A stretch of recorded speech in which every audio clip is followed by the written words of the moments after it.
सभी को सादर प्रणाम। आज हमारी स्वाध्याय एवं सत्संग की कक्षा 619 है। और आज का जो विषय है, संतुलित जीवन कैसे जिए, भाग 24। ये विषय हमारा आदरणीय श्री एन के नैप साहब जी लेंगे। मैं उनसे निवेदन करता हूँ कि वो अपना उद्बोधन आरंभ करें। बहुत बहुत धन्यवाद। बहुत बहुत धन्यवाद अभिषेक जी। आज के उद्बोधन के प्रारंभ करने से पहले माँ गायत्री का मंत्र से उच्चारण करेंगे। इससे वाणी को शक्ति मिलती है, विचारों का प्रादुर्भाव होता है और बात कहने की हिम्मत होती है। ओम भूर्भुवः स्वः तस्वितुर्वरेण्यं भर्गो देवस्य धीमहि धियो यो नः प्रचोदयात्। जय मां जय जगत। सबसे पहले आप सबको नववर्ष की बहुत बहुत बधाई। आज 7 जनवरी है और ये पूरा जनवरी नया साल हम लोग का तो चलता रहेगा। और नए साल को कुल 7 दिन हुए हैं। इस बार नए साल में काफी कुछ इस बारे में कहा गया कि नववर्ष ये अंग्रेजों का है, इसमें ऋतु परिवर्तन नहीं होता और ऐसे नहीं मनाया जाना चाहिए, हम लोग का नववर्ष बेहतर है। इन सब कंट्रोवर्सी में बिना इन सब से ऊपर उठकर हम लोग एक दूसरे को बधाइयां देते रहें ताकि सब लोग खुश रहें, सब लोग का जीवन अच्छा चले। नया साल है, समय का चक्र है, काल चक्र है। काल को विभिन्न हिस्सों में बांटा गया है, उसी हिसाब से जनवरी, फरवरी, मार्च, अप्रैल किया गया है। सबकी अपनी अपनी गणना है, ये काल की गणना है। इसका आनंद लीजिए और नए साल की बहुत बहुत बधाई। नए साल के साथ ही आप देख रहे हैं कि इस वक्त उत्तर भारत में खासकर बहुत कड़ाके की सर्दी पड़ रही है। इस वक्त जगह जगह अलाव भी जल रहे हैं और लोग जितना भी दान पुण्य कर सकते हैं, चाय के बारे में चाय पिला रहे हैं, कोई कहीं नाश्ता करा रहा है, कोई ऊनी कपड़े बांट रहे हैं, कोई कुछ कर रहे हैं। Everybody is doing his best. मेरी आप सबसे विनती है कि अगर हम लोग जितने भी अपने जूम मीटिंग के सदस्य हैं या इस ग्रुप के सदस्य हैं, अरविंद शर्मा फोरम का जो हम लोग का चल रहा है, इसके जितने सब्सक्राइबर्स हैं, हम लोग से कहीं कुछ भी हो सके हमको जरूर करना चाहिए। सिर्फ इसलिए घर में ना बैठ के रह जाएं कि लोग करने वाले तो कर ही रहे हैं, हमारे करने से क्या हो जाएगा, या हमारे दान करने से क्या ठंड कम हो जाएगी। ये एक विचार सा रहता है लोगों का कि हमारे करने से क्या होगा, लोग कर तो रहे हैं, सरकार है तो करने वाली। नहीं, ये यज्ञ होता है उन लोगों के लिए जो वाकई में इस सर्दी को अफोर्ड नहीं कर सकते, जिनके पास घर नहीं है, जिनके पास ऊनी कपड़े नहीं है, जो बैठे होते हैं सोचते हैं कि कहीं किसी तरह से कुछ बननी या ठन्नी 10 रुपया मिल जाए तो एक कप चाय जाके पी लें। अगर उनके लिए हम लोग इस अवसर पर, इस मौके पर, ये मौका हम लोग के लिए कि हम कुछ अच्छा करें। कहते हैं ना, आदमी इसीलिए घूम रहा है कि हम दान करें, लेकिन उसको सुपात्र नहीं मिलता। आज की तारीख में ईश्वर ने आपको मौका दिया है कि आप सुपात्र ढूंढने नहीं जाएंगे, आप कहीं भी खड़े हो जाएंगे, आपका सुपात्र आ जाएंगे इतनी कड़ाके की ठंड में। अगर आपसे हो सके तो जितना, अगर कोई ऊनी कपड़ा हो, पुराने आपके पास पड़े हो, पहने हुए हो, नए खरीद के दान कर सकते हो, कुछ भी कर सकते हो, जरूर करिए। इसमें बिल्कुल हिच मत करिए, दूसरा विचार मन में आने ही ना दीजिए। एक बार मन में आ गया कि हाँ आज हमको ये करना है, तो उस दिन खरीद लीजिए। कुछ ज्यादा बहुत महंगी चीजें नहीं होती हैं और आपके जरा से मदद से इतने गरीबों को इस ठंड में इतनी राहत मिल जाएगी। अलाव जलवा सकते हो तो अलाव जलवा दीजिए, अपने मोहल्ले में 4-6 लोगों को इकट्ठा कर लीजिए, किसी कोने कोने पे लकड़ियां मंगवा के अलाव जलवा दीजिए, अंगीठी जलवा दीजिए, जगह जगह जो कर सकते हो, चाय बंटवा दीजिए, खाना थोड़ा बंटवा दीजिए। क्योंकि गरीब के चेहरे पे जब संतोष आता है, जब संतुष्टि आती है, जब उसके चेहरे पर मुस्कान आती है, ठंड से बचने के बाद जो आराम आता है, वो कितनी ब्लेसिंग्स दे के जाता है, ब्लेसिंग्स दे के जाता है। इस पे आप यू कैन नॉट इमेजिन, आप उसको नाप नहीं सकते, यू कांट फैथम इट। आप उसको नाप नहीं सकते कितनी गहराई होती है उन आशीषों में, उन ब्लेसिंग्स में।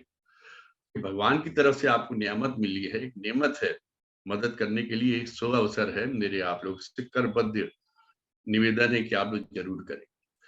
आप ये करेंगे, आपके इन कामों को देखेंगे, आपके आने वाली संतानें, आपके बच्चे जो आपके साथ दौड़-दौड़ के ये सब, कोई कंबल दान कर रहा होगा, कोई आपके साथ दौड़ के ऊनी कपड़े दान कर रहा होगा, कर रहा हो, तो एवरीबॉडी विल लर्न। ये उनमें, ये आपके जो कर्म हैं उनमें संस्कार पैदा करें, और यही संस्कार आगे की पीढ़ियों में चलते चले जाएंगे। यही एक तरीके होते हैं बच्चों में संस्कार देने। आप जरूर करिए और कोशिश करिए कि आपके बच्चे, आपकी जो नेक्स्ट जनरेशन है वो साथ रहे, वो देखें कि कैसे मदद की जाती है, गरीबी क्या होती है, और किस तरह से गरीब के चेहरे पे मुस्कान आती है। सच पूछे तो आदमी आदमी में अंतर क्या है? वो गरीब है खाली इतना ही ना, उसके पास पैसा नहीं, वरना आप में और उसमें क्या अंतर है? वही शरीर है, वही हाड़ मांस है, वही चेहरा मोरा है, वही रक्त बह रहा है, उसी तरीके के कलाप हैं 24 घंटे के। सिर्फ एक गरीबी ही तो अंतर है ना। उस अंतर को पाटने की कोशिश कीजिए जितना हो सके, जितना आप कर सके, ताकि उसको भी थोड़ी सी सहूलियत मिल जाए और उसके चेहरे पे मुस्कान आए, वो मुस्कुराता हुआ आपके पास से होके जाए, तो कितना अच्छा प्रतीत होगा। यही जीवन है ना। How to balance your life, balancing वाली बात होती है, तो बैलेंस यहीं से शुरू हो जाता है। सोसाइटी में बैलेंस करने से बैलेंस शुरू हो जाता है। जब सोसाइटी में बैलेंस आता है ना, फिर आप, आपके जो पड़ोसी अगर आपसे वो प्रसन्न रहेगा, वो खुश रहेगा, आपके आसपास के लोग खुश रहेंगे, आपको उतना ही खतरा भी कम रहेगा, इवननेस कम होती है। अच्छा करने की कोशिश कीजिए, कोशिश करिए कि लोगों के चेहरे पे मुस्कुराहट लेके आए। जब भी कभी ऐसे कर्म करने जाएं, या होता है ना, हम लोग मंदिर जाते हैं तो जूते बाहर उतारते हैं, हमको कोई कलुषित चीज अंदर नहीं लेके जानी। ऐसे जब कभी भी अच्छा कार्य करने जाएं, या किसी के भी पास जाएं, या किसी से भी बात करने जाएं, या किसी भी रिश्तेदार के यहाँ जाएं, किसी संत के यहाँ जाएं, किसी भी सिद्ध पुरुष के पास जाएं, तो कहते हैं आज की जैसे जूम मीटिंग है, इसको अटेंड करने के लिए आए, तो मन से जितने कलुषित विचार है उनको उसी तरीके बाहर उतार दीजिए, बाहर रख दीजिए, हृदय से बाहर कर दीजिए, जैसे मंदिर जाते हो जूते बाहर उतार के जाते हो। पूरे निर्मल मन से काम कीजिए, और कभी मन में दाता का या कर्ता का भाव मत लाइए कि मैं कर रहा हूं, मैंने इसमें इतना धन दिया, मैंने ये किया, मैंने इतने कंबल बंटवाए, मैंने इतनी रजाइयां बंटवाई, इतने ये चाय रखवाई, और फिर उसकी फोटो खिंचवा खिंचवा के जगह जगह अखबारों में भेज रहे हैं। सब वो सब मत करिएगा, वो करेंगे तो सब निरर्थक हो जाएगा। अपनी मनोवृत्तियों पे ध्यान दीजिए, आप क्या सोचते हैं, अपनी सोच पे ध्यान दीजिए। इनफैक्ट जीवन का संतुलन तो आपकी अपनी सोच से ही है ना। आप जैसा सोचेंगे वैसा ही आपका जीवन होता चला जाएगा, जैसे आपके विचार होंगे वैसे ही आपका जीवन होता चला जाएगा। आप अपने विचारों पे नियंत्रण रखें, आपके जीवन पर नियंत्रण होता चला जाएगा। आप अपने विचारों में बैलेंस रखें, आपके जीवन में बैलेंस होता चला जाएगा। कमियां किसमें नहीं होती हैं। मैं ये नहीं कहता कि मुझ में कमी नहीं है या सब लोग परफेक्ट हैं, कमियां सब में होती हैं। मेरे में भी कमी है, हो सकता है आप लोगों में भी कहीं ना कहीं कुछ हो, लेकिन प्रॉब्लम क्या है कि हमको अपनी कमियां दिखती नहीं। हम अपनी कमियां अगर कभी कोई पॉइंट आउट भी कर देता है तो हम उसको जस्टिफाई करने की कोशिश करते हैं। ये कमी इस कारण है क्योंकि ये था, इस कारण है क्योंकि ऐसा था, ये था इसलिए मेरे में ये कमी रह गई। हम कभी इसको स्वीकारते नहीं है, क्योंकि दूसरे की कमी हमको कमी दिखाई देती है और बहुत बड़ा होल दिखाई देता है, और उसके बारे में हम लोग इतनी बड़ी बड़ी बातें करने लगते हैं, अरे देखो, अरे देखो, अरे देखो, अरे देखो। कमियां सब में होती हैं, अपनी कमियों को पहले देखिए, अपने विचारों को पहले देखिए, अपनी भावनाओं को पहले देखिए, कहाँ जा रही हैं। अगर उनको आपने नियंत्रित कर लिया, उन पे अगर आपने नियंत्रण पा लिया, उनको अगर आपने समेट के रख लिया, उनकी कमियों को, अपनी कमियों को दूर करने का प्रयास शुरू कर दिया, तो फिर आपको कहीं कोई कमी दिखाई नहीं देगी। हम भी तो एक समाज का हिस्सा ही है ना, कहीं से अलग थोड़ी है। अगर हम समाज का एक हिस्सा है, एक बिंदु है, एक पॉइंट है, एक यूनिट है, अगर हमने इस यूनिट को सुधार लिया, समाज में कहीं तो सुधार हो गया ना। इसलिए स्वयं सारे सुधार स्वयं से शुरू करिए। सुधार भी शुरू होते हैं जब आपके विचारों में सुधार शुरू, जब आपकी सोच में सुधार शुरू हो, जब आपकी सोच के सुधार जो ला रहे हैं वो आपके कार्यकल्पों में परिलक्षित होने लगे, और आप जब स्वयं एक उदाहरण बन के अपने साथियों के बीच जाएंगे या अपने नेक्स्ट जनरेशन के बीच, बच्चों के बीच, अपने परिवार के बीच, समाज के बीच जाएंगे, तभी उनको समझ में आएगा कि अच्छाई क्या होती है। अदरवाइज वो फिर बातों को सिर्फ बात ही लेंगे, बातों में उनको कोई मतलब उस आपकी बातों का असर नहीं होगा जब तक आप अपने खुद जीवन में अपने अच्छे विचारों को नहीं उतारेंगे, अपनी कमियों को दूर नहीं करेंगे। अब आप सोचिए कि हम लोग कितना समय दे पाते हैं परिवार के लिए, कितना समय दे पाते हैं अपने सामाजिक ताने बाने के लिए। यही हमसे कहा जाए कि चलिए किसी पार्टी में चलना है, किसी एंटरटेनमेंट में चलना है, किसी मूवी को देखने चलना है, हम लोग आधे घंटे बाहर बैठ के इंतजार कर लेंगे, लेकिन हमारे पास आधा घंटा नहीं होता कि हम शाम को अपने माता पिता के पास बैठ सके, 2 मिनट में पूछेंगे क्या हाल है, सब ठीक है ना, कोई प्रॉब्लम तो नहीं हुई, कह के आगे निकल जाएंगे, अपने कमरे की तरफ चलेंगे, जाके टीवी देखना, मुझको ये प्रोग्राम आ रहा है।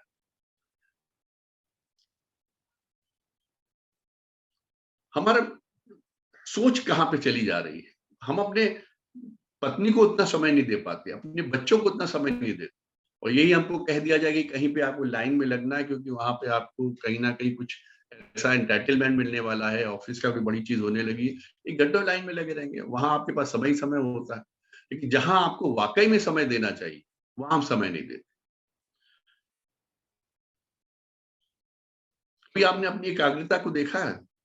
भगवान का नाम लेते वक्त, पूजा करते वक्त बगल में फोन रखा होगा, घंटी बजी, आपने अगर देख लिया कोई इंपॉर्टेंट फोन है, उठा लिया, 2 मिनट के लिए पूजा एक कोने में रख दिया, आपने किताब जब जो भी चालीसा या सच्चरित पढ़ा है उसका रख दिया, आपने फोन पे बात की, हाँ हूं किया, 2-4 मिनट करके फिर आपने पूजा आगे बढ़ा दी। यही कभी आप देखिए एकाग्रता जब आप नोट की गड्डी गिन रहे होते हैं, कितने एकाग्रता से गिन रहे होते हैं, उस वक्त आपको कोई डिस्टर्ब नहीं कर सकता।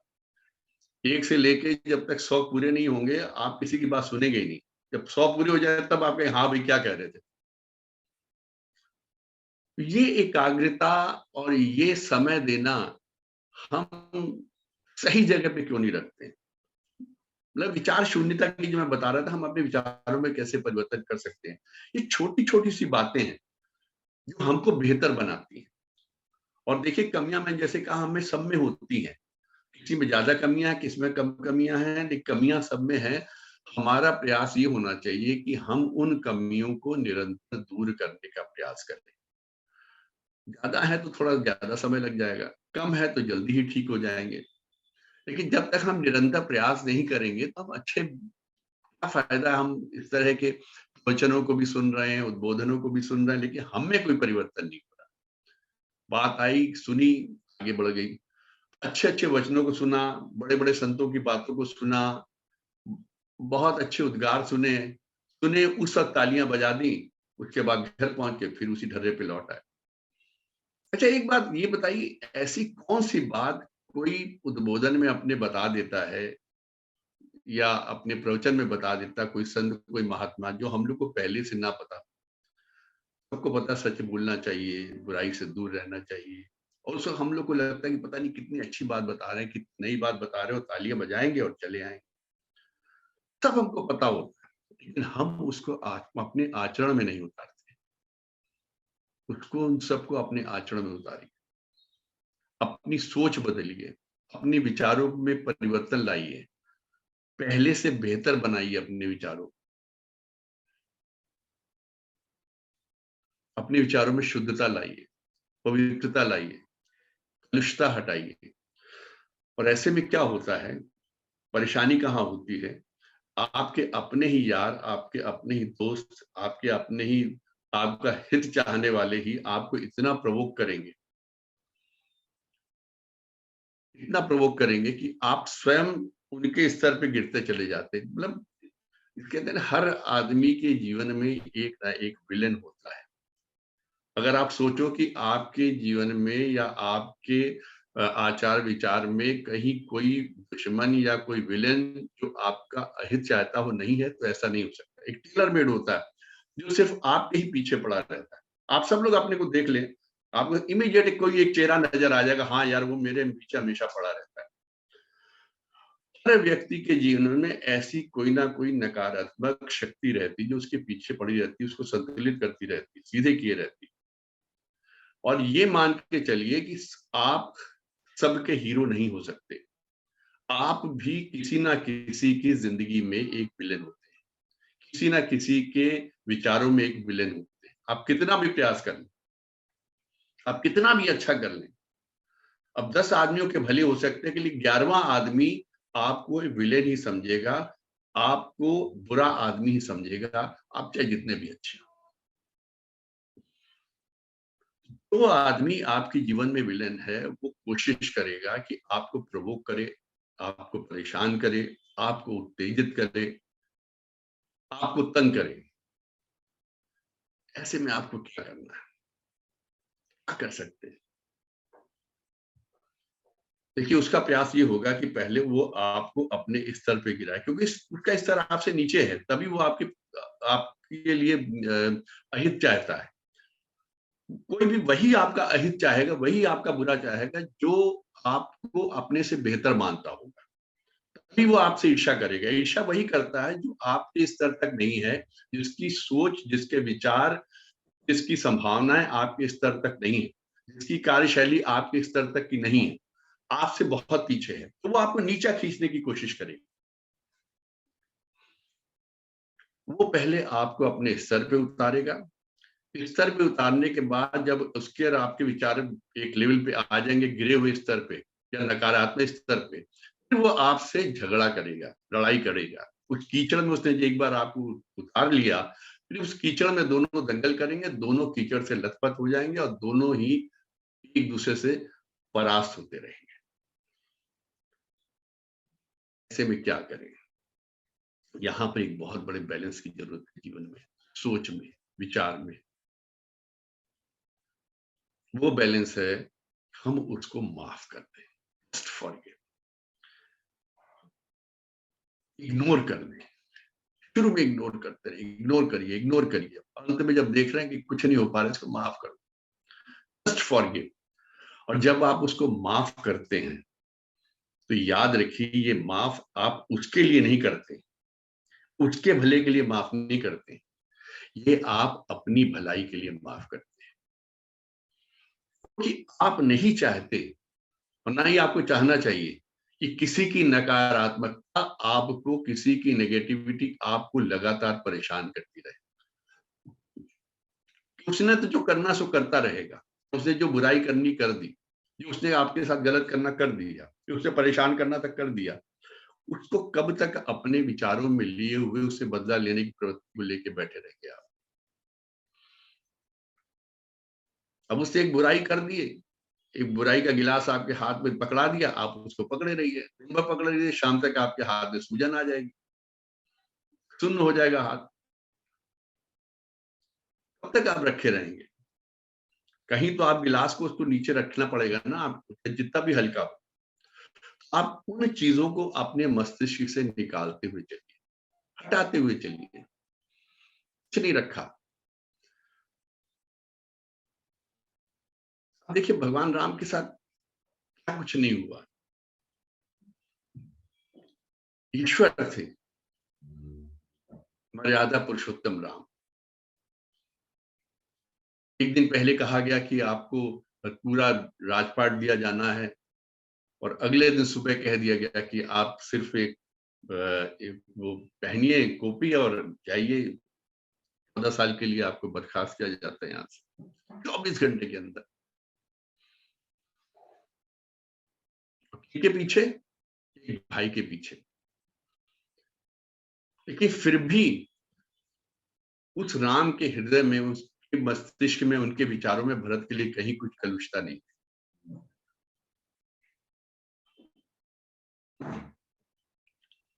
वो तो जब जंगल में जाते हैं तो वन देवी से यही कहते हैं कि माँ, जितने भी ये कांटे हैं मेरे रास्ते में आ रहे हैं, इन सबको हटा देना, इसे मैं होके आ रहा हूँ।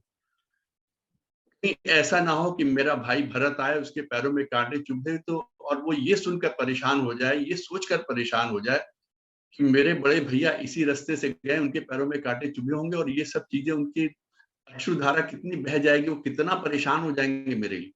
उनकी उस परेशानी को दूर करने के लिए माँ, देवी माँ, आप इन कांटों को उन पथों से हटा दीजिए जहां से मेरा छोटा भाई मेरे से मिलने आएगा। ये विचार थे उनके। और सब कुछ ले जाने के बाद भी 14 साल बाद वही राजपाट वापस मिल तो गया ना। इससे अगर कोई आपके साथ कोई छल करता है, कपट करता है, कोई भी हो, आप निराश मत होइए, अपने पे संतुलन बनाए रखिए, अपना संतुलन, मानसिक संतुलन बनाए रखिए और माफ कर दीजिए। तो मैंने पहले भी आपको कई कर्म की थ्योरी बताई है। कर्म पीछा नहीं छोड़ते हैं। जिसने कर्म गलत किए हैं वो आपके पीछे, वो उसका अपने कर्म वो अपने हिसाब से भुगतेगा।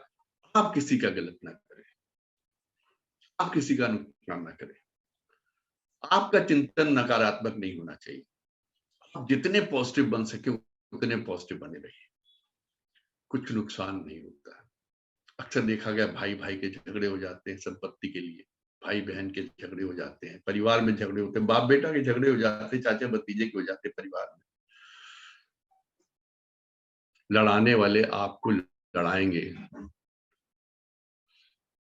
कोई कहेगा अरे तुम लड़ो तो सही, हम तुम्हारे साथ हैं, हम तुम्हारा पूरा पूरा मुकदमा लड़ेंगे, तुम FIR कराओ, तुम ये करो, तुम मुकदमा फाइल कर दो, तुम्हारी ये सर पूरी संपत्ति, हम तुम्हारे साथ खड़े। विश्वास मानिए, कोई आपके साथ नहीं खड़ा होता। जब दो भाई होंगे, दो भाई भाई के बीच की झगड़ा होगा, उसमें तीसरा बाहर का आदमी आके कहे हम तुम्हारे साथ खड़े हैं, तो आप समझ लीजिए वो सिर्फ मजा लेना चाहता है, वो सिर्फ आनंद लेना चाहता है दो भाइयों के झगड़े का। इस बात का झगड़ा होता है। कभी विचार मानिए, साधनों का ही होता है ना, संपत्ति का ही होता है ना। इसको ये हिस्सा क्यों मिल रहा, मेरे को क्यों नहीं मिल रहा, ये कोना इसके पास गुजरा है, इसको कोने का प्लॉट क्यों दिया जा रहा है, इसको मकान का कोना क्यों दिया जा रहा है, इसको ग्राउंड फ्लोर क्यों दिया जा रहा है। साधन के लिए होता है ना। कि जीवन रहेगा तो साधन आते जाते रहेंगे। आज की तारीख में आपके पास क्या है और आने वाले समय में क्या होगा, इसका आपको नहीं पता, किसी को नहीं पता। कोई इतना दूरदर्शी ईश्वर ने किसी को नहीं बनाया कि आने वाले भविष्य को पूरी तरह से देख ले। नहीं बनाया किसी को नहीं पता। एक बच्चा जो किसी टाइम एक क्लर्क की नौकरी ढूंढ रहा होता है, 4 साल बाद वो IAS ऑफिसर बनकर निकलता है, उसको पता था क्या? कितने स्टार्टअप हैं जिन्हें बच्चों ने शुरू किए, इतनी छोटी पूंजी से, और वो आज की तारीख में सैकड़ों करोड़ का उन्होंने अपना एक बना लिया। तो भविष्य में क्या लिखा हम नहीं जानते। साधन तो आते जाते रहेंगे, लेकिन संबंध एक बार बिगड़ गए, एक बार खराब हो गए, वो नहीं बनाए जा सकते। संबंधों को बनाए रखिए। थोड़ा कम थोड़ा ज्यादा चलता है, आने दीजिए। ईश्वर ने चाहा और मिल जाए। जैसे राजा राम को सारा राजपाट वापस मिल गया, आपको भी मिलेगा, किसी ना किसी रास्ते से जरूर मिलेगा।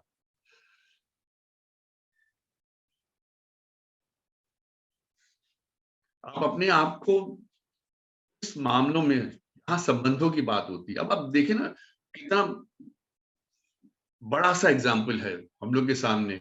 एक, मैं जनरली हम लोग पॉलिटिक्स की बात नहीं करते इस फोरम पे, लेकिन यूक्रेन और रूस की आप देख लीजिए, दोनों भाई तो थे, USSR का ही तो हिस्सा थे, बाहर के तो लोग तो थे नहीं। आज की तारीख में दोनों आपस में लड़ रहे हैं। किस चीज के लिए लड़ रहे हैं? बाउंड्रीज के लिए लड़ रहे हैं। और लड़ाने वाला तीसरे, नाटो का देख लीजिए, अमेरिका देख लीजिए, कहते तुम लड़ो, हम तुम्हें हथियार दे रहे। बाहर का आदमी, दो भाई थे, उन दोनों के बीच में लड़ाई को बढ़ाने के लिए कह रहा हम तुम्हें हथियार, लड़े जाओ लड़े जाओ लड़े जाओ, लड़े जा रहे हैं, एक दूसरे को लहूलुहान किए जा रहे हैं, एक दूसरे के एसेट्स खत्म किए जा रहे हैं, पावर हाउसेज उड़ाए जा रहे हैं, मकान उड़ाए जा रहे हैं, जनता की रोज कितने सैकड़ों लोग मारे जा रहे हैं, जवान मारे जा रहे हैं, कॉमन पर्सन मारे जा रहे हैं। यही आप इंडिया पाकिस्तान का भी देख लीजिए, एक ही तो हिस्सा थे, भारत का ही तो हिस्सा थे। क्यों लड़ते हैं? बाहर वाले पूरा पूरा खड़े हो जाते हैं कि हम तुम्हारे साथ हैं, और जो इनके बातों में आ गया उसने अपने संबंधों को खराब किया, स्वयं अपना नुकसान किया, और नकारात्मकता पूरी इतनी बढ़ जाती है, संबंध इतने खराब हो जाते हैं कि शायद एक दूसरे घरों में, शादियों में भी नहीं जाते, मरने जीने पे भी नहीं जाते। ये हम कौन सा जीवन जी रहे हैं, क्या मिल जा रहा है इस जीवन में। साधन प्राप्त करने के लिए हम मुकदमा लड़ रहे हैं और पूरे पूरे संबंध खराब कर दे रहे हैं। यही भाई वो लोग होते हैं जो आपके साथ खड़े हो सकते हैं, बाहर के लोग तो सिर्फ तमाशा देखेंगे। इसलिए थोड़ा सा वहां पर विचार करिए, ट्राई टू फॉरगिव। और आप ये फॉरगिविंग जो है वो दूसरे के लिए नहीं कर रहे हैं, आप स्वयं अपने मन की शांति के लिए कर रहे हैं। ये आपका भले के लिए है, आपके विचारों में स्थिरता के लिए है। तो एक बार मन स्थिर हो जाएगा, मन को शांति मिलेगी, तभी आप तरक्की के नए नए रास्ते देखेंगे और अपनी आर्थिक और सामाजिक प्रगति के लिए आगे बढ़ पाएंगे। वरना तो आप झगड़ों में उलझे रहेंगे, उसने ऐसा कह दिया, उसने वैसा कह दिया, उसकी हिम्मत कैसे हुई, उसने मेरे को ऐसा क्यों कर दिया। सोचते रहिए, लड़ते रहिए, लड़ाइयों का कोई अंत थोड़ी है। और कल किसने देखा है, कल का क्या मैं कहता हूँ, अगला पॉइंट, अगला जो है मोमेंट किसने देखा है। अभी है, अभी नहीं। लड़ते रहिए, लड़ते लड़ते खत्म हो जाइए।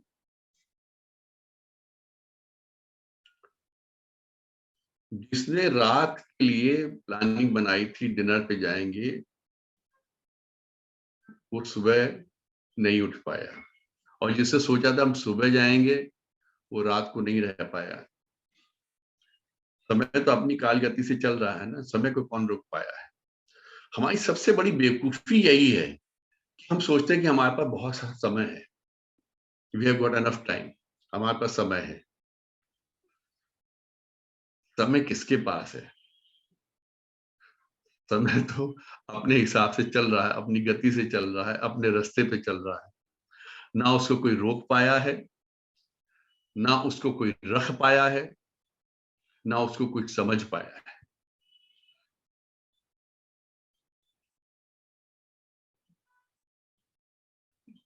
आप सिर्फ उस समय का सदुपयोग कर सकते हैं। समय का सदुपयोग कीजिए, समय रहते सारे कार्य कीजिए, जिनसे माफी मांगनी है उनसे माफी मांग लीजिए, जिनकी सहायता करनी उनकी सहायता कर लीजिए, जिनकी मदद करनी उनकी मदद कर लीजिए, जिनके साथ कलुषता हम समाप्त करनी, कलुषता समाप्त कर लीजिए। जिनके साथ भी नेगेटिविटी है उसको दूर करने की कोशिश कीजिए। समय उसी के लिए है, झगड़ा बढ़ाने के लिए नहीं है, लड़ाइयां बढ़ाने के लिए नहीं है, उनको समाप्त करने के लिए। विचार शून्य ना बनिए, विचारों में प्रगति लाइए, विचारों में सकारात्मकता लाइए, कोशिश कीजिए कि चीजें पहले से बेहतर हो। जितना हमारा मन में सकारात्मकता रहेगी उतनी ही हमारे में मानसिक संतुलन बना रहेगा। वरना हमने तो देखा कि लोग इतना नेगेटिव हो जाते हैं कि उसी में डिप्रेशन में चले जाते हैं। सोचते रहिए, कहते बहुत टेंशन है, मुझे टेंशन है, बहुत टेंशन है, बहुत टेंशन है, सुबह शाम टेंशन है। काय का टेंशन है? किसने दिया आपको टेंशन? जो दे रहा है उसको इग्नोर करो ना। ट्राई टू फॉरगिव, और once you forget, try to forget it. लेकिन उतना ही भूलना कि दोबारा उसको मौका ना देना कि आपको टेंशन दे, उतना ही भूलना।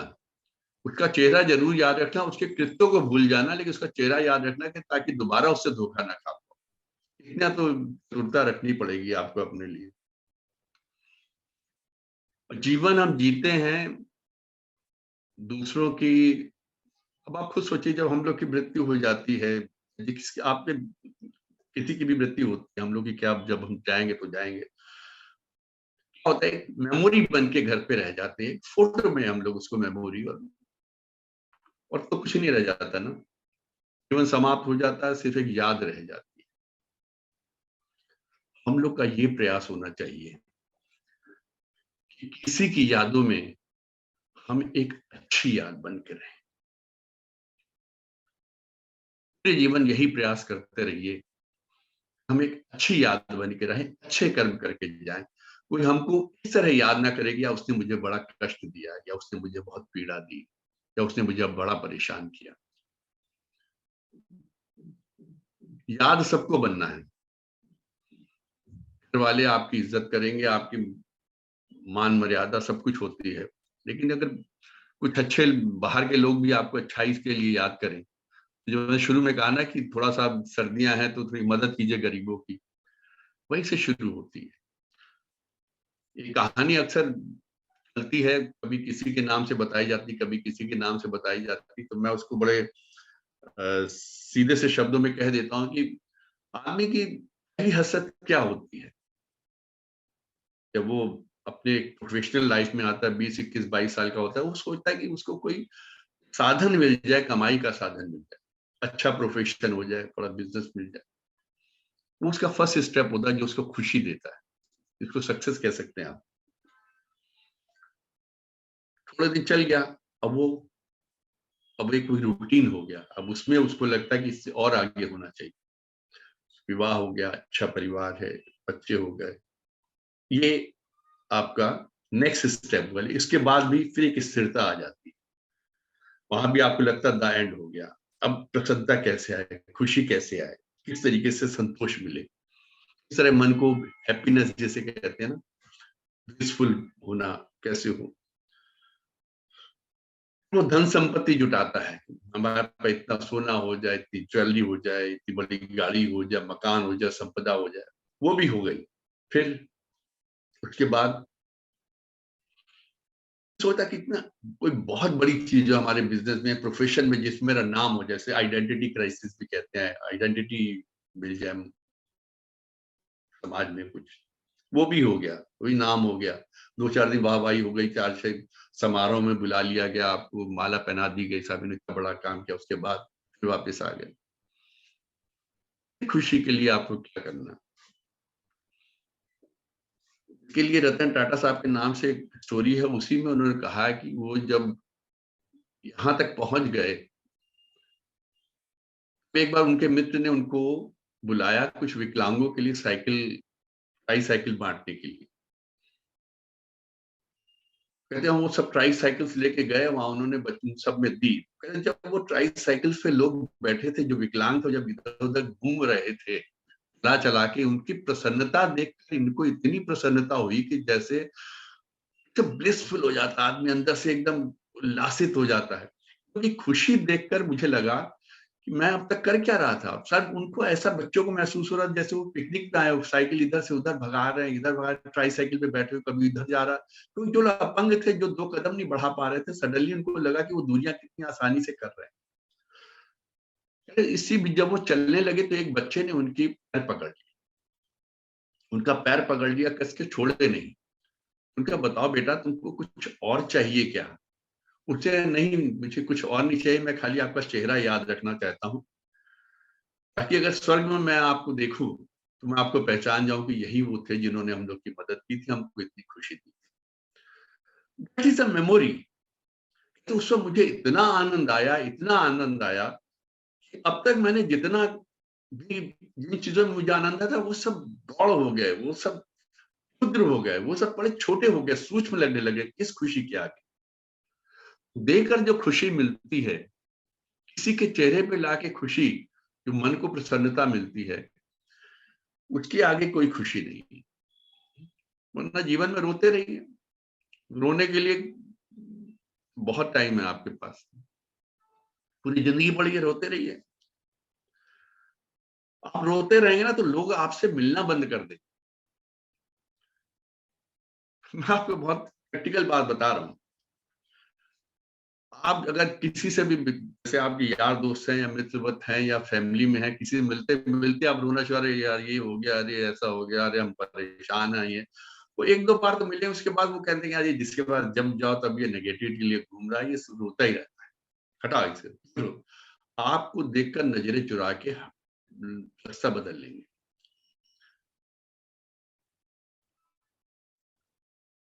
आपकी सुनता कौन है? कोई नहीं सुनेगा आपको। कंप्लेंट करते रहिए,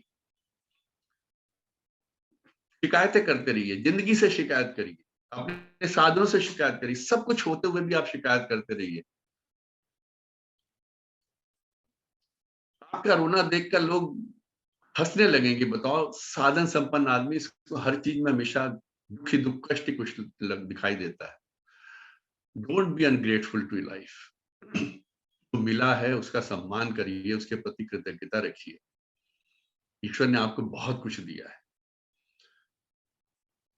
जब मैंने आपको बताया ना, शुरुआत जो मैंने की कि आप ऊनी कपड़े दान करिए, अब आप उस चीज को वापस जाके सोचिए कि भगवान ने आपकी अलमारी में 1 दर्जन स्वेटर, 15 कोट पैंट और कितने ही दर्जन टोपियां, ग्लव्स, मफलर, हर कोट के साथ का अलग कलर का मफलर रखा हुआ है, हर कोट के साथ अलग कलर की टोपी रखी हुई है, हर कलर के अलग, हर सूट के साथ अलग तरह की टाई रखी हुई है।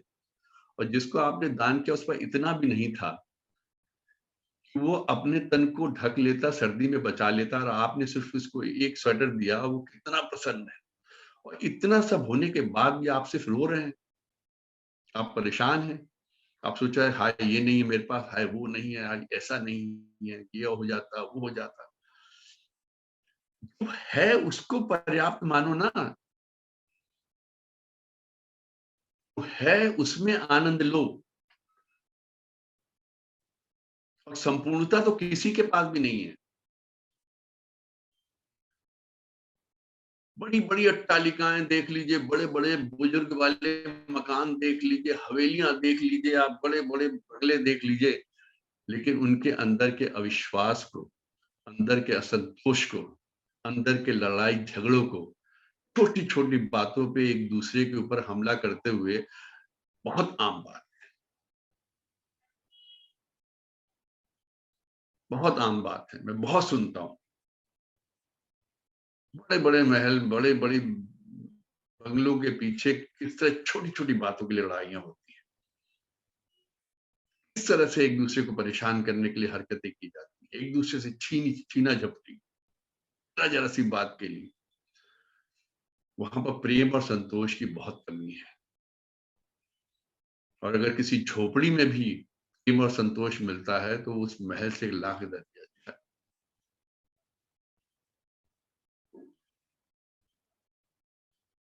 अजीब सी बातें सुनते, छोटी छोटी बातें सुनते हैं, तुमने मेरे कमरे में ये क्यों रख दिया, तुमने मेरे वो कपड़े अभी सूखे नहीं थे, तुमने हटा क्यों दिए। घरों में झगड़े होते हैं, फैमिलीज में आपस में झगड़े होते हैं। इतना अविश्वास है एक दूसरे के प्रति।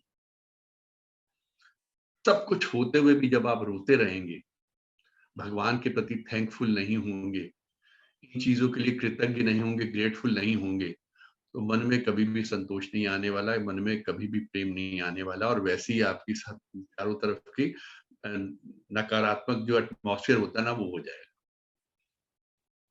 आपके चारों तरफ के लोग भी उसी तरह की सोच के हो जाएंगे।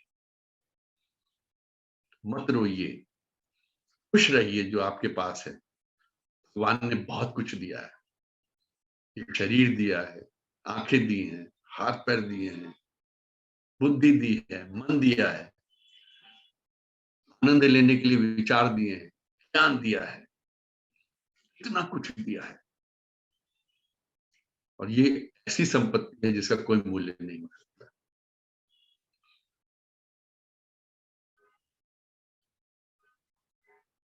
कृतज्ञता सीखिए, बी थैंकफुल टू ऑल।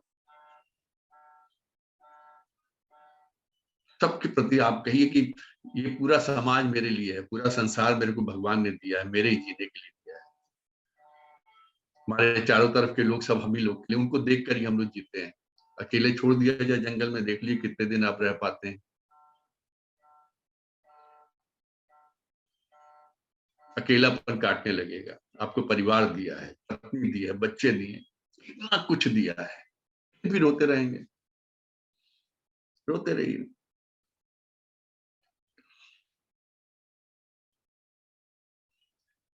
इसलिए रोते, कंपेयर करने लगते हैं हम दूसरे से। उसके पास तो ये है, उसके पास तो ऐसा है, उसके पास उसका व्यापार तो इतना बढ़िया चल रहा है, उसकी लंबाई इतनी है, उसकी बॉडी ऐसी बनी हुई है, वो ये खाता है, वो ये पीता है, करते नहीं कंपेयर। रोने के लिए मतलब साधन कम नहीं है आपके पास, खूब रोइए। बहुत तरीके दिए हैं रोने के लिए, लेकिन उससे क्या हासिल है, क्या मिल जाएगा?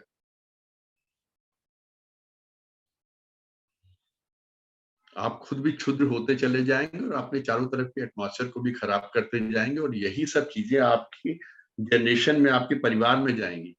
कितनी चिल्लपो मच जाएगी घर के अंदर, सब एक दूसरे झगड़े। आपने कभी कभी कुछ परिवार में देखा होगा, हमेशा वहां से झगड़ों की आवाजें आती रहती है।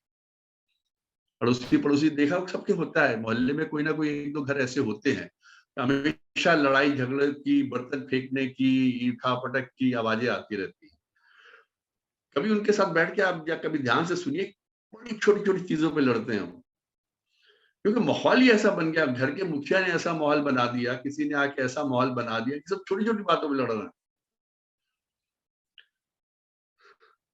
वहां आवश्यकता होती है कि किस तरीके से चीजों को संभाला जाए, अपने विचारों को कैसे बदला जाए, जो है उसमें खुश रहिए, कंप्लेंट मत कीजिए, कमियां हैं तो उनको दूर करिए, दूसरे की कमियां मत देखिए। हम लोग आलोचना भी बहुत अच्छी करने लगे हैं, करते रहते हैं बहुत किसी की, कोई मिल गया तीसरे के बारे में इतने अच्छे अच्छे शब्द, जिसे निंदा रस भी कहते हैं। हमने तो 12th में एक पूरा चैप्टर पढ़ा था, शायद आचार्य रामचंद्र शुक्ल जी का लिखा हुआ था, निंदा रस, कि निंदा में कितना रस होता है। बहुत रस आता है। किसी के तीसरे दो आदमी मिल जाए, तीन आदमी मिल जाए, चौथे पांचवे के बारे में बात करेंगे जो वहां पे नहीं है, इतना आनंद आता है, इतना आनंद आता है, सब कुछ कहने की बात नहीं। करिए, खूब आलोचना करिए, इससे क्या मिला आपको फायदा? मन को कौन सी शांति मिल गई? बल्कि नकारात्मकता आती है, आप अशांत हो जाते हो, किसी के बारे में गलत बात करते हो तो मन पे एक बोझ हो जाता है। यदि आप वाकई में किसी का भला चाहते हैं, अगर आपको किसी में कमी कोई दिखाई देती है और आप आलोचना करना चाहते हैं उसकी, तो बेहतर हो आप उसके पास जाओ, उससे मिलो और उसको बताओ, तुम्हें ये कमियां हैं, इनको दूर किया जा सकता है, और करने के ये तरीके हैं। लोग इसके बारे में अच्छा नहीं समझते, तुमको अपने विचारों में परिवर्तन लाना चाहिए, इसको ठीक करो, अकेले में उससे बात करो, तो वो समझ में आएगी। पब्लिकली किसी के बारे में कुछ कहना, तो फिर एक्शन रिएक्शन, एक्शन रिएक्शन, वो तो होता रहेगा, फिर इसका कोई अंत नहीं। आप कहेंगे, फिर आपकी भी आलोचना, आप भी सुनने को तैयार रहिए। मड स्लिंगिंग, कुछ भी, कोई उसका फिर कोई लेवल नहीं है। भाई हमने कहा ना, एक दूसरे के स्तर पे उतर जाना, उसके बाद फिर कीचड़ में उतर के एक दूसरे के ऊपर कीचड़ फेंकना, वही जीवन रह जाता है। इस नकारात्मकता से ऊपर उठिए,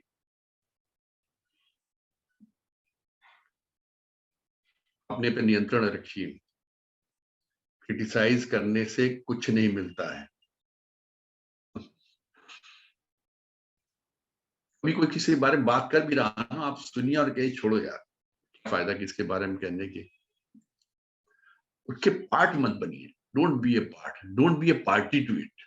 मुझे बड़ा मजा आता है, जाके बैठ जाते हैं हम लोग, चलो हम लोग भी थोड़ा सुनते हैं, कुछ कहते हैं। मैं आपको बहुत प्रैक्टिकल बातें बता रहा हूँ, इसमें कोई बहुत ज्ञान की बात नहीं बता रहा हूँ। बड़ा मजा आता है किसी के बारे में कुछ, अच्छा अच्छा बताओ बताओ बताओ, क्या हुआ क्या हुआ क्या हुआ, आपको क्या हासिल हो गया सुनकर, या आपने क्या किसी का भला कर दिया उसमें, या आपके ज्ञान में क्या वृद्धि हो गई, या उसका, उस ज्ञान का आप क्या सदुपयोग कर सकते हो। विचार करिए आप अपने मन में, जब ऐसा कुछ नहीं कर सकते तो आपने क्या किया? अपने समय को बर्बाद किया। वही समय जो आप किसी अच्छे कार्य में लगा सकते थे, पढ़ाई में लगा सकते थे, किसी पुस्तक को पढ़ सकते थे, किसी की अच्छी बातों को सुन सकते थे, किसी के अच्छे उद्बोधन को सुन सकते थे, या किसी और प्रगति के कार्य में लग सकते थे, किसी की भलाई के काम में लग सकते थे, वो आपने निंदा रस में गुजार दिया और लगे रहिए इन्हीं सब चीजों में, फिर आनंद आने लगता है।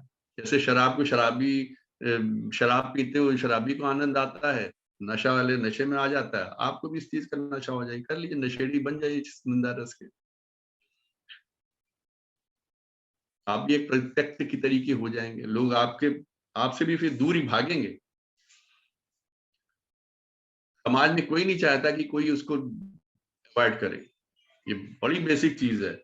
आप चाहे तो सामने जैसे कोई आपकी जिसने आपको जानता पहचानता सामने एकदम से पड़े तो दोनों के हाथ उठने चाहिए नमस्कार के, और जैसे आपको पता लगता है वो आपको अवॉइड कर रहा है तो मन को बहुत विक्षोभ होता है, हृदय मतलब आपका खुद ही करके देख लीजिए। अगर आपने किसको फोन किया और उसने अगर फोन रिस्पॉन्डेड आ गया, कोई बात नहीं, अगर उसने काट दिया तो आप सोचते काटा क्यों, मेरे से बात नहीं करना चाहता है क्या? दूसरी बार आपने फोन किया, उसने फिर काट दिया, अब आपके मन विचार आते हैं मुझे अवॉइड कर रहा है। उसका रीजन कुछ भी हो सकता है, मैं उस पर नहीं जा रहा, लेकिन जो अवॉइड करने वाला ये भाव किसी का अपने लिए समझ जब मन में आता ना कि मुझे अवॉइड कर रहा है, बहुत पीड़ा देता है। और कोई आपको तभी अवॉइड करेगा जब आप इस तरह की विचार रखेंगे, इस तरह की कलुषता मन में रखेंगे, इस तरह की नकारात्मकता रखेंगे, लोगों को क्रिटिसाइज करेंगे, कंपेयर कर करके दुखी होंगे, हमेशा रोते रहेंगे, कंप्लेंट ही करते रहेंगे, शिकायतें करते रहेंगे, जीवन से शिकायत, लोगों से शिकायत, पड़ोसी से शिकायत। अच्छा, आपने कभी देखा कि आपको किसी दूसरे मोहल्ले के या तीसरे मोहल्ले के आदमी से कोई शिकायत हो? कभी नहीं होती। आप कंट्रीज में भी देख लीजिए, झगड़ा होगा तो ज्यादातर पड़ोसी देशों में ही होता है। इंडिया पाकिस्तान का हो जाएगा, अब जैसे यूक्रेन और उसका हो रहा है, जो पड़ोस साउथ कोरिया, नॉर्थ कोरिया, मतलब इस तरीके से आसपास के पड़ोसी पड़ोसी से ही होता है। क्यों होता है ऐसा?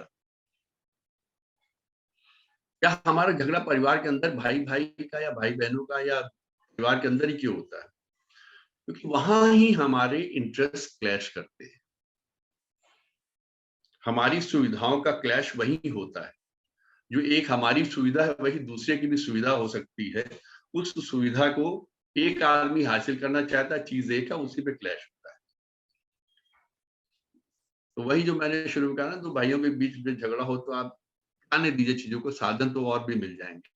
तुमने मेरे घर के बाहर कूड़ा क्यों फेंक दिया, तुमने मेरे घर के बाहर उसको क्यों बैठा दिया, तुमने घर के बाहर मसाला क्यों बनवा लिया, अगर ईटे ईटे रखवाने हैं, आपके यहाँ से पानी आ रहा, हमारी दीवार गीली हो रही है, छोटी छोटी बातें हैं। अब इन सब की कंप्लेंट्स में उलझ जाएंगे तो जीवन इसी में रह जाएगा। आप प्रगति के सारे रास्तों को बंद कर रहे हैं, विचारों की प्रगति के सारे रास्तों को बंद कर रहे हैं। इन सब से ऊपर उठिए, इन सब से बाहर निकलिए। बड़ी छोटी चीजें हैं, ये आपके स्तर की चीजें नहीं है, ये जीवन के स्तर को उठाने वाली चीजें नहीं है। छोटे छोटे झगड़ों में पड़ने की कोई आवश्यकता नहीं है, और क्योंकि कोई भी चीज परमानेंट नहीं है। कूड़ा अभी पड़ा उठ जाएगा, आज वो अपने घर में ईंटें लगा रहा है, कल वो हट जाएगा, उसका मजदूर भी उठ के चला जाएगा। कोई बहुत लंबी बात नहीं है कि सालों महीनों तक कोई काम चीज रहेगी। और कभी कोई बात हो भी जाती तो उसको सुलझाया जा सकता, बैठ के प्रेम से बात की जा सकती है। हमेशा कंप्लेंट ही करते रहे, हमेशा रोते ही रहेंगे। जीवन से इस नकारात्मकता को हटाइए, अपने विचारों को उच्च बनाइए, शुद्ध बनाइए, विचारों को परिष्कृत कीजिए, अपनी सोच को डिफरेंट करिए, सोच को शुद्ध कीजिए, अपनी सोच में उच्चता लाइए, अच्छी बातें सोचिए, और अपने भले के लिए दूसरों को माफ करते चलिए। साधनों के लिए संबंधों को समाप्त मत करिए। अपनी कमियों को पहले देखिए, दूसरे की कमियों को बाद में देखिए। और दूसरे की कमियों को अगर दूर करना चाहते हैं तो उससे अकेले में बात करके उसको समझाइए, उसका बहुत असर होगा। समय हो रहा है आज के, मैंने पता नहीं क्यों मैं आज कल किसी से रात में मेरी फोन पे बात हुई थी, काफी देर चर्चा इन्हीं बातों पे होती रही। आज उसी तरफ मन घूम गया, हालांकि मैंने कुछ दूसरे टॉपिक्स तैयार किए थे बोलने के लिए, लेकिन ईश्वर जैसा चाहता वैसा बोलने लगता हूँ, उसमें मेरा कोई कहना चाहिए अधिकार नहीं रहता। उन्हीं का नाम लेके स्टार्ट करता हूँ। आज के उद्बोधन को सुनने के लिए आप लोग का बहुत बहुत धन्यवाद। बहुत बहुत धन्यवाद अंकल। और अब मैं सभी को अनम्यूट कर देता हूँ, और जिसका भी जो प्रश्न हो वो पूछ सकते हैं। फिर उसके बाद मैं ऋषि अंकल से रिक्वेस्ट करता हूँ कि वो धन्यवाद के 2 शब्द कहें।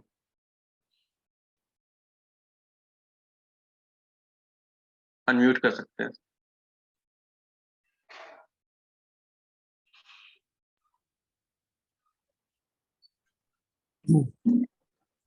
जी सर, प्रणाम। प्रणाम। शानदार उद्बोधन रहा सर, सदा की तरह ही। आज कुछ भावुक ज्यादा हो गए आप बीच में। मैंने आपको बताया कल रात को मेरी 1-1.5 घंटा किसी अपने क्लास फेलो से इन्हीं विषयों पे बात हुई। वो दिमाग में कल से इतने छाए हुए थे, तो जो मैं उसको समझा सकता उसको समझाया। फिर मुझे लगा एक विचार आना चाहिए कि हम लोग पता नहीं क्यों जीवन में भी कुछ इधर घटनाएं ऐसी हुई जहां मुझे लगा कि ये इस तरीके से सुलझाई जा सकती हैं। तो यही एक रास्ता समझ में आया, तो मैं सबके साथ शेयर करूं। उससे मुझे बहुत शांति मिली। मैंने वही रास्ता अपनाया, मुझे भी बहुत उकसाया गया कि मैंने अपने आप को काफी संतुलित रखा। तो मुझे लगा आई शुड शेयर इट, शायद किसी का भला हो जाए। वो 2 लाइनें भी थी ना कि सदा गिनाते रहे तुम औरों के गुण दोष, अपने उन अंदर झांक लो उड़ जाएंगे होश। उड़ जाएंगे, सही बात। आदमी केवल दूसरों की कमाइयां ही कमियां देखता है, अपनी कमियों को जो है बहुत नजरअंदाज करता है, बहुत वो करता है। गजब सर, गजब। लेकिन आप बहुत सीरियस रहे आज। जनरली आपके और जो 12, 15, 20 उद्बोधन थे, मैं आप बड़े उसमें जॉली फैलो थे, लेकिन आज मैं सुनता रहा तो अब बहुत बीच में तो बहुत एक बार ऐसा लगा मुझे लगे कि मन के अब ये ना टॉवल उठाएंगे या नैपकिन उठाएंगे, आंखें पूछेंगे। बहुत ज्यादा सीरियस, इतने भावुक हो रहे थे मन के। अरे चलिए, होता है चलिए, तुमको खुश देखकर मैं बहुत खुश हुआ। Thank you sir. जी जी, चलिए।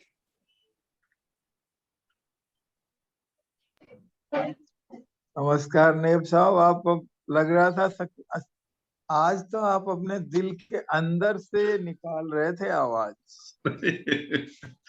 सर हमेशा दिल से निकलती आवाज तो, कि बोलना कुछ चाहता हूँ, बोल कुछ जाता हूँ। कुछ गहराई ज्यादा थी। जो जिया वही आपके साथ शेयर कर लेता हूँ।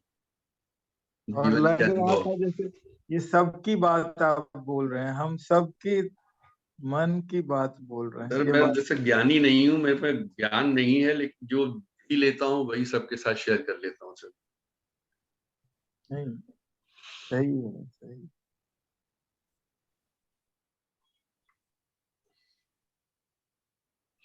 और किसी का कोई प्रश्न? देव ऋषि जी उठाएंगे अब अपना उद्बोधन के हथियार। प्रणाम नायब साहब।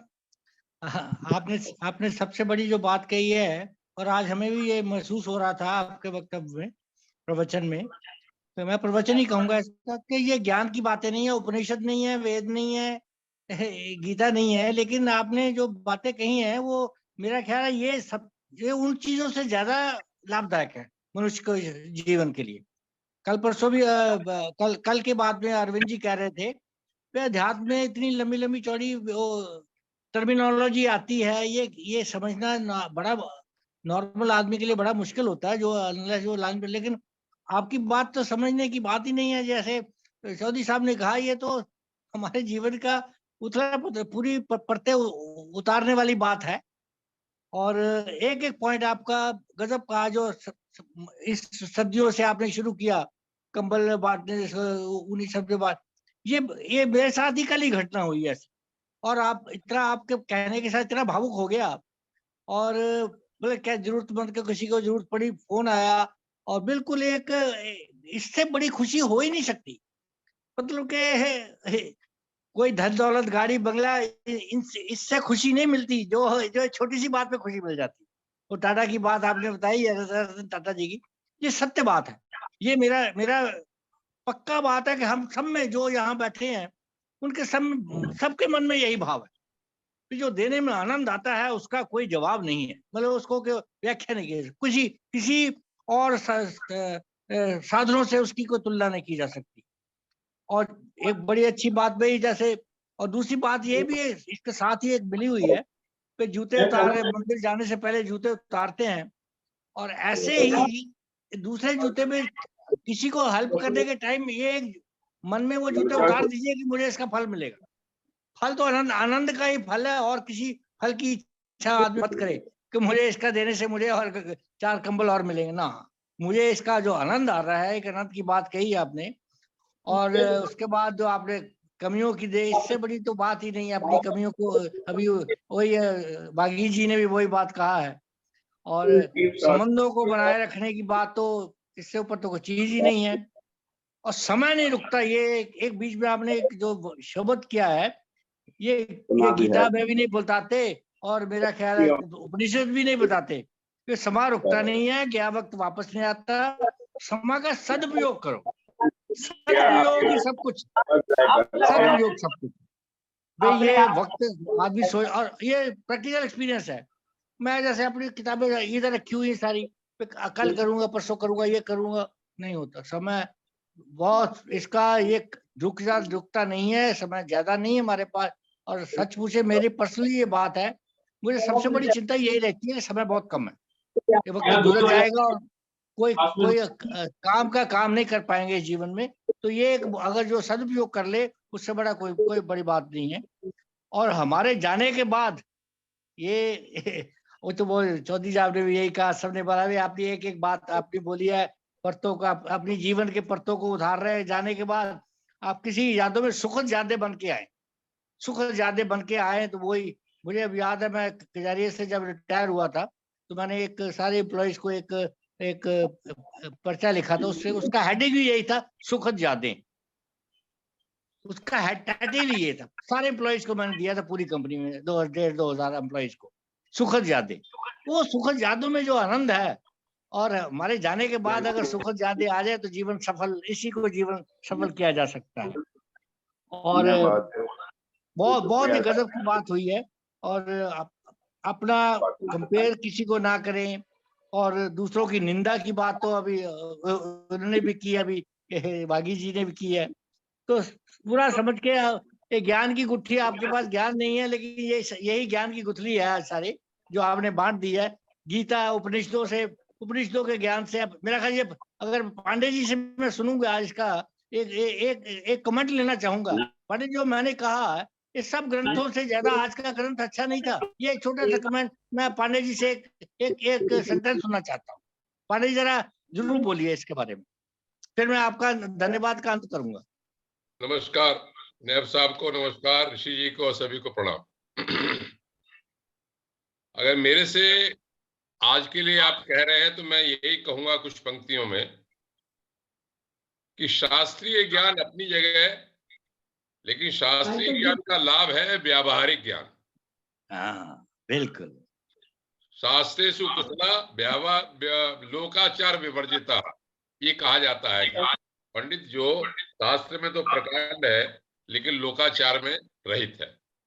दूसरी बात, आदरणीय नैब साहब के लिए मैं तो हमेशा ये कहता हूं कि जो बात बोलते हैं वो अपने दिल से कहते हैं, और दिल से ही इसलिए उतरती है सबके लिए।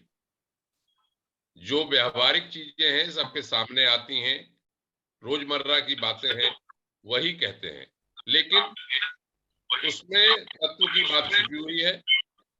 यदि हम उतार लें, सकारात्मकता है, जैसे अपने को सुधारने की बात है, सब लोग यही कहते हैं, बिना अपने किए हुए कुछ नहीं होने वाला। जब तक अपने को सुधारेंगे नहीं, कुछ नहीं मिलेगा। ऋषि जी, आप जो कह रहे हैं, जो आपकी टिप्पणी, आपकी रीडिंग है, वो वही है। शास्त्र का भी मतलब यही है कि जब तक उतारे नहीं तो कुछ नहीं। नैब साहब का बहुत बहुत धन्यवाद। और देखिए 24 मैं देख रहा था कि संतुलित जीवन किए गए 24 है बातें, 24वां चल रहा है इनका ये वक्तव्य जो है। तो ये भी आपके अपने जो विचार हैं वो बहुत ही अच्छे और बहुत ही अपनाने लायक। धन्यवाद।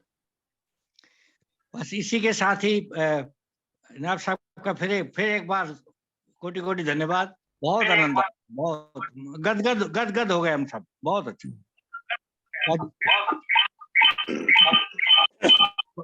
राजीव जी कुछ बोलना चाह रहे थे? मैं क्या बोलूंगा सर, मैं तो सुनने वाला हूँ। मैं तो इतने अच्छे प्रबुद्ध वक्ताओं के साथ देखिए आनंद आता है कितना ये।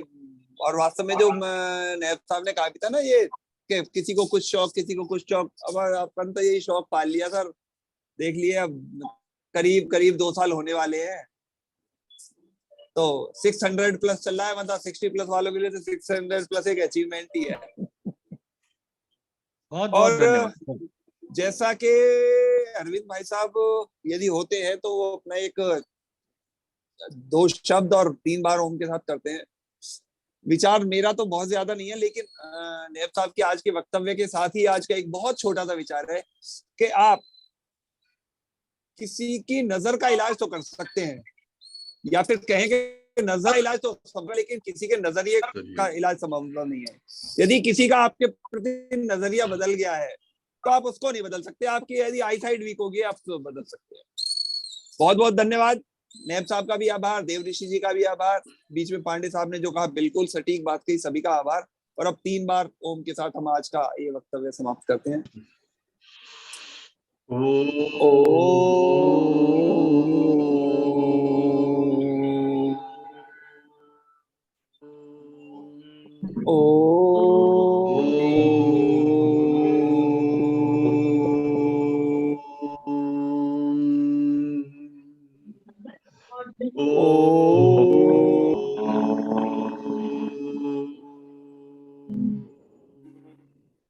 शांति शांति शांति।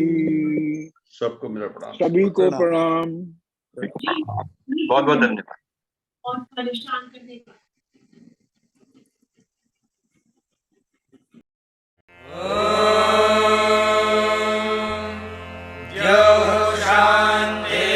शान्तिरन्तरिक्षं शान्तिः पृथिवी शान्तिरापः शान्तिरोषधयः